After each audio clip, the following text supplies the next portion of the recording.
No, what are you standing there for? Put the money in your pocket and go home to your wife and children. May you have all that you desire 10 times over. May you have all that is good. May you have nothing but joy.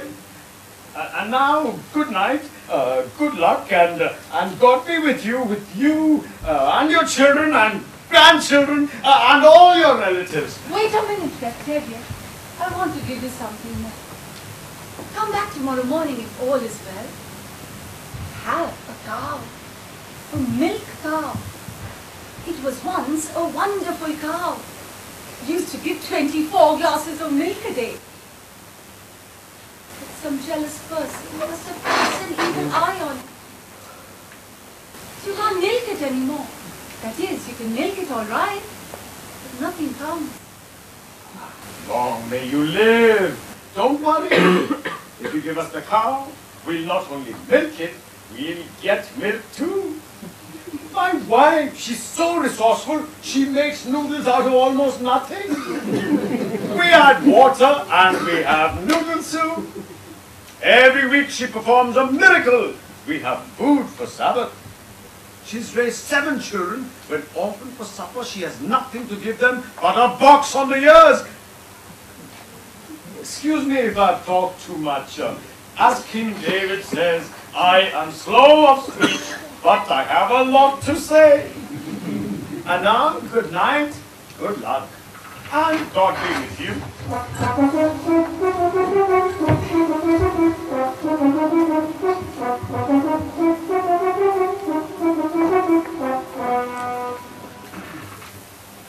We got home late that night, but I woke up my wife with a shout. Goldie! Goldie, my dear, your Tevye is home. Congratulations, mazel tov! An endless mazel tov to you. What are you so happy about, my beloved breadwinner? Are you coming from a wedding or a circumcision feast, my gold spinner? A wedding. A wedding and a circumcision all rolled into one. Just wait, my dear, and I'll show you the treasures I have brought for you. But first, wake up the children. Let them have a taste of the Yehupet's delicacies as well. Are you crazy? Are you insane? Out of your head? Utter delirious? Oh, you sound unbalanced. Once a wife, always a wife. No wonder King Solomon said that among his 1,000 wives, there wasn't one that amounted to anything. It's a good thing that it isn't the custom anymore to have a lot of wives. Look, my dear, fresh white bread, roast chicken, fish, and all the goodies. Well, who has decided to feast the countryside? What makes you so gay? Who gave you these drinks? Just wait, my dear, and I'll tell you everything. But first, heat up the samovar. Then we'll all sit down at the table as good people should and have some tea. Tea? We live but once, let's celebrate. We are independent now. We have a cow that used to be good for 24 glasses. Tomorrow morning, God willing, I'll bring her home. Golden. Look at this. Come, my Goldie, show us how clever you are and tell us how much there is there. The Lord protect you.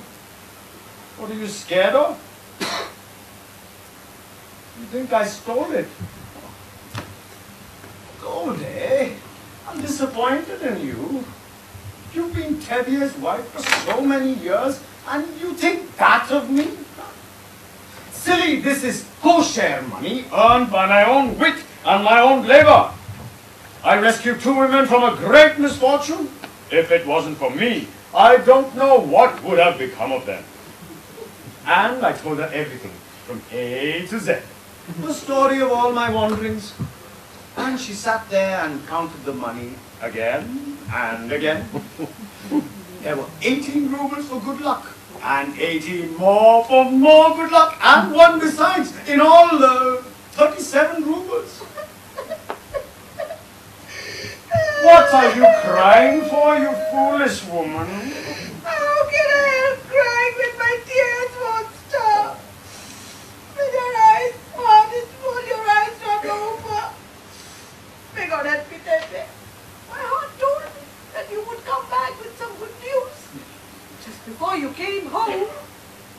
sleep. And suddenly, I dreamt. I saw milk pail filled to the brim. God saw your dream and he gave us a cow of our own. So no doubt he will also make it give milk. Tell me, Goldie, what do you think we should do with this money? Yes, you're right, Tevye. What do you plan to do with so much money? And we began to think of this and that, one thing after another. That evening we had engaged in every kind of business you can imagine. We bought a pair of horses and sold them at a profit. We opened a grocery store in Boybury, sold the stock and went into the dry goods business. We bought some woodland and made something on that as well.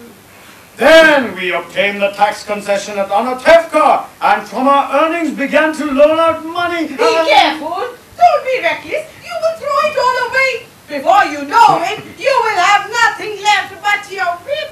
What do you want me to do then? Well, what we have decided is this. We will buy another cow, in addition to the one you bought for nothing. A cow that would really give milk. For once I agreed with my wife. You may ask, why a cow? And I'll answer, why not a cow? Here we are, so close to Boybury, where all of the rich people from Yehupets come to spend the summer at their dachas. Why shouldn't there be someone who would be willing to go to their kitchen doors every morning with fresh butter and cheese and cream? So we earn a living.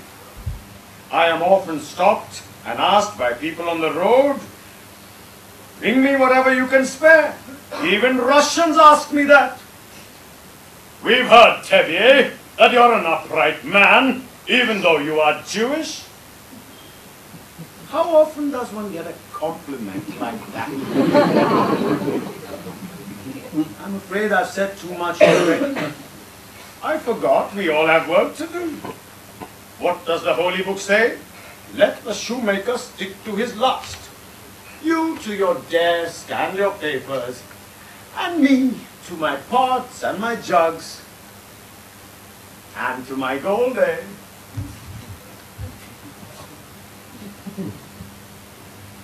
And now, good night, good luck, and God be with you.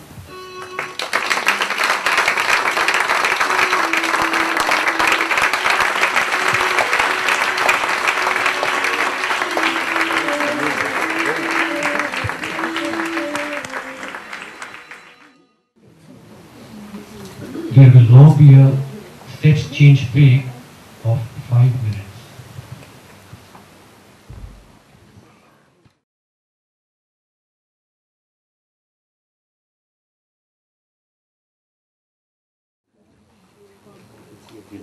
Presenting Roald Dahl's thriller Lamb to the Slaughter.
They're bothering about the Manari case you mentioned.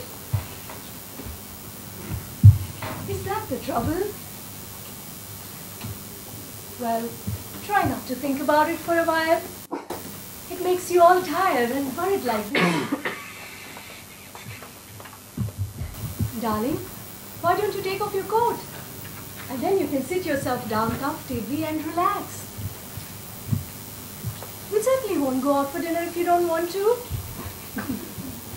I'll call Harriet and tell her that you're much too tired. Would you like me to do that? She'll understand. I know she will. And I'll cook you some nice supper right here at home. There's plenty of meat in the freezer. We'll have a nice roast. It's going to take a little longer to cook, that's all. Well, I'll just slip out to the corner and get some vegetables. Oh, and before I forget, I must tell you, old Mrs. Keating gave me a ring test today. You know where they put a ring in a string and dangle it over your tummy? And guess what? It's a boy. There's absolutely no doubt about it, she says. She's never been wrong yet in her whole life.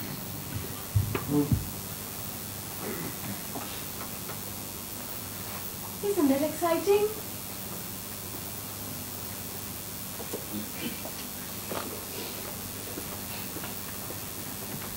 Where are you going? To the kitchen to get the meat out of the freezer. Sit down. Sit down a minute.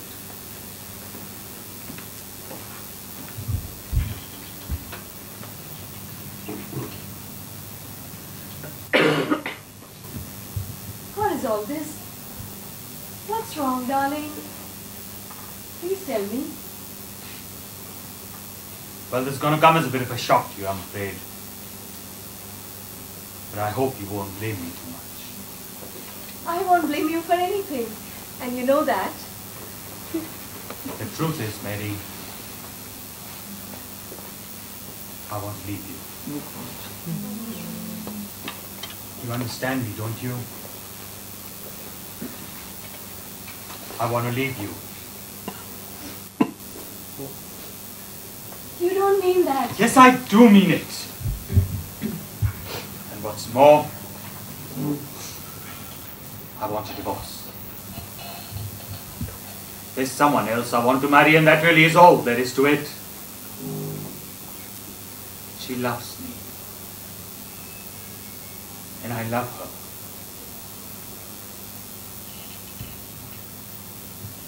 Now we better be sensible about this all. Calm and sensible. I'll arrange for the divorce, and naturally you can have the baby when it comes. We'll have some money.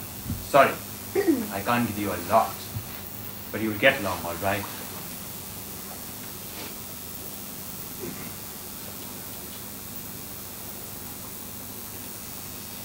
I'll get you your supper.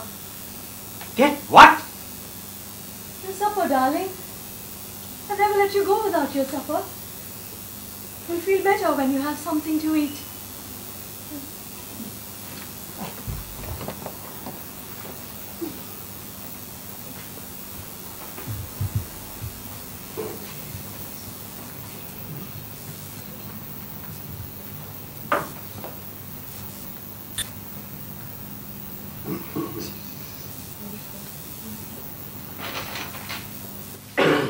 Let go for lamb. All right then. We'll have lamb for supper.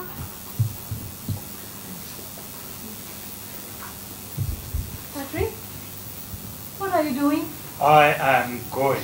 You can't go, Patrick. You can't. You can't. No. You can't. I won't let you. I won't. I won't. I won't. I won't. I won't. There's no sense getting hysterical about this whole thing.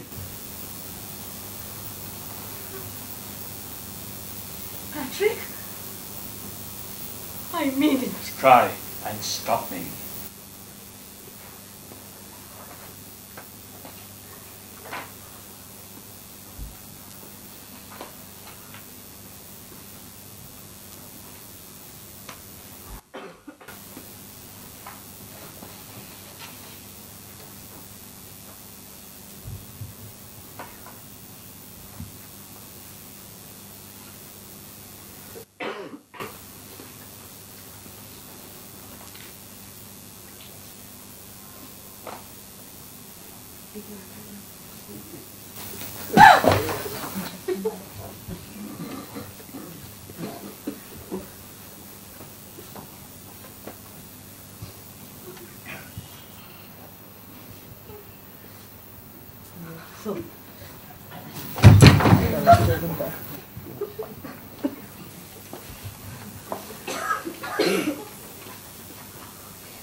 Have I killed him?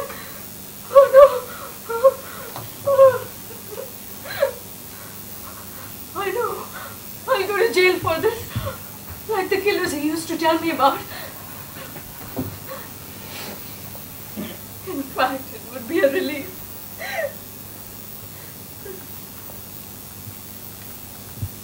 On the other hand, what about the child? For the laws about murderers with unborn children. Did they kill them both, mother and child? Or did they wait until the 10th month? What did they do? I don't know.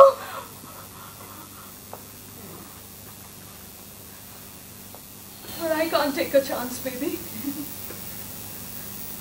I'll never leave you. Never.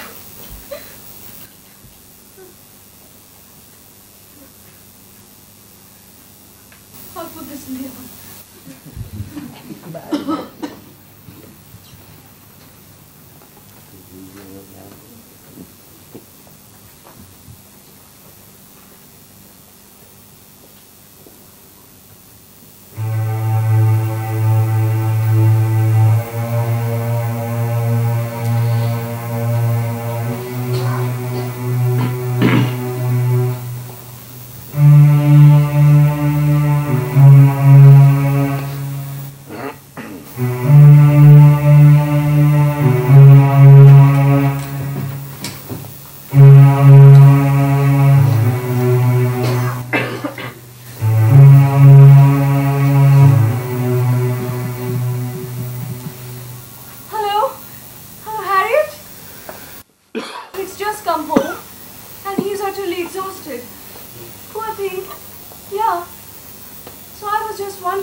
call operator. Give me the police. Quickly.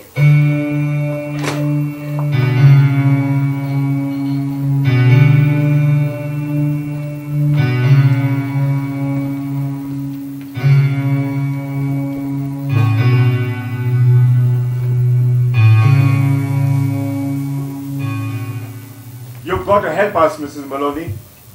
You think you can put yourself together and talk to me a little? Yes, I'll try. I'll do my best. Now tell me, is this exactly how the room looked like when you walked in? Yes. You haven't touched a thing. No. Not except Patrick. I just came in the front door and I saw him lying there like that. And... You did what when you saw him? Well, I tried to talk to him. But when I saw that he was dead, I ran to the phone. Now, what time was it when you went out? Can you tell us that? I think it was about 20 minutes ago. It's 6:14 now. You think it was around 5 to 6? Yes, I think so.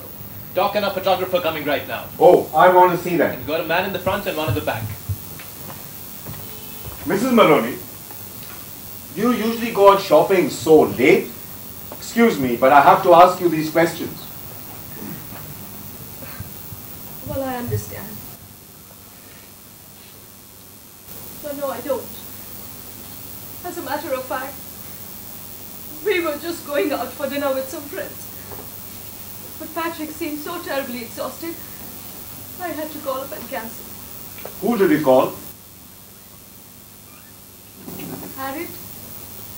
Harriet Vandeno. They live on South Street. When your husband came in today, do you think there might have been something on his mind?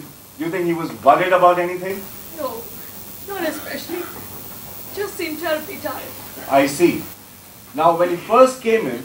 Oh, excuse me. Doc's here.